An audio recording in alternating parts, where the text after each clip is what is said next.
नमस्ते एभ्रिवान।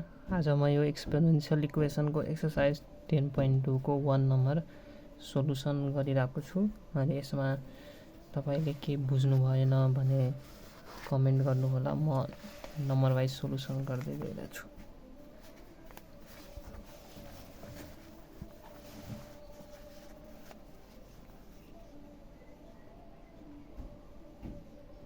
जस्तै 1 को ए नम्बरमा सोलुसन हेर्नुहोस् है। म क्वेसन साइडमा छैन, अनि क्वेसन तपाईहरुले बुकबाट हेर्नु होला।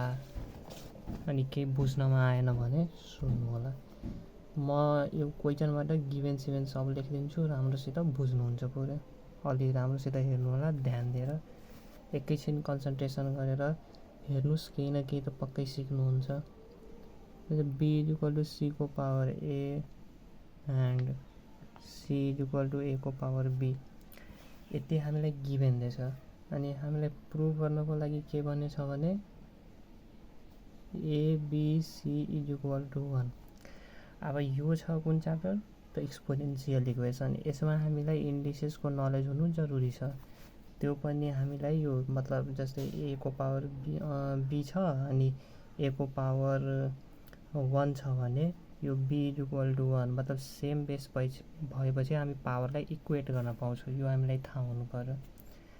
अब बेस सेम भयो अनि पावरमा जे पनि भयो त्यो पावर के हुन्छ, इक्वल हुन्छ। अब यो कसरी भयो त जस्तै हेर्नुस्, जस्तै 2 को 2 बराबर 2 भयो हो कि हैन। अनि यसको हामी स्क्वायर गर्छौं त यसको पनि स्क्वायर गर्नुपर्छ। दुवैतिर सेम कुरा छ हो कि हैन। त अगर हामी यसलाई स्क्वायर गर्छौं त यो पनि स्क्वायर भयो भने यो भनेको 2 को पावर स्क्वायर, यो पनि 2 को पावर स्क्वायर भनेको 4 अनि 4। त हेर्नुस् त यो 4 र 4 बराबर भयो कि भएन? हो, त्यही कुरा छ। त मतलब यहाँ b त हामीलाई भनेको छैन कि के छ। यहाँ त हामी पावर 1 पनि राख्न सक्छौं हो कि हैन त। त b को कुन पावरको लागि यो जुन छ इक्वेसन एक्सपोनेन्शियल इक्वेसन त्यो सेटिस्फाई गर्छ त b को 1 पावरको लागि। अगर b को पावर यहाँ 1 भयो भने यहाँ पनि a को पावर 1 अनि यहाँ पनि a को पावर 1 र यो सेटिस्फाई गर्छ। अनि यो ट्रू हुन्छ। अनि हामीले इक्वेसनमा पढेको थियो हो कि हैन कि LHS र RHS ट्रू भएपछि त्यो इक्वेसन एक्जिस्ट गर्छ। ल हेरौँ त यसमा के गर्ने भने जस्तै यो तीनवटा दिएछ नि, एउटा फर्स्ट सेकेन्ड अनि थर्ड। यो तीनटैबाट तिमीलाई जुन मन लाग्छ नि तपाईलाई त्यो तपाईले एउटा लिनु होला। अनि त्यसमा नि पुट गर्दै जानु होला। जस्तै मैले यो c = a को पावर b दिए। तपाईलाई मन छ भने त्यो तपाई a = b को पावर c पनि लिन सक्नुहुन्छ, b = c को पावर a पनि लिन सक्नुहुन्छ। तपाईलाई जुन मन लाग्छ त्यो लिएर गर्नुस्। अनि यहाँ हेर्नुस् त यहाँ c = a को पावर b छ। हेर्नुस् त a को भ्यालु हामीलाई के दिएछ, b को पावर c छ कि छैन?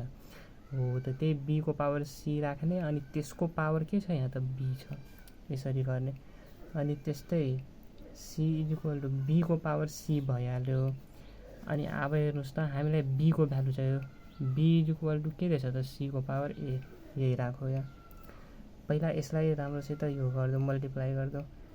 हामीलाई त यो थाहा छ। जस्तै a को पावर m अनि यसको पावर n छ भने हामी के लेख्न पाउँछौँ, a को पावर mn हो कि हैन। त्यही कुरा यहाँ छ। जस्तै b को पावर c छ अनि b त यो पावर के भइहाल्छ, मल्टिप्लाई अनि यो के भ्यालु bc लेख्नु र c भी लेख्नु, सेम कुरा भयो। अनि अब यसपछि हामी b को भ्यालु c को पावर a छ त यो c को पावर a यहाँ हालौ b को ठाउँमा अनि यसको पावर bc भइहाल्यो। अनि अर्को स्टेपमा हेरौँ त c = c को पावर a अनि इन्टु bc। अहिले पावरमा के छ, bc छ नि, यो छ। त यो पावर मल्टिप्लाई भयो त c को पावर के भ्यालु, abc। अब हेर्नुस् त यसको पावर केही छैन भने के छ, 1। अनि यो दुवैको बेस सेम भयो, त्यसै कारणले यो के भ्यालु abc = 1, जुन हामीलाई के गर्नु थियो, प्रुभ गर्नु थियो। हेन्स प्रुभड।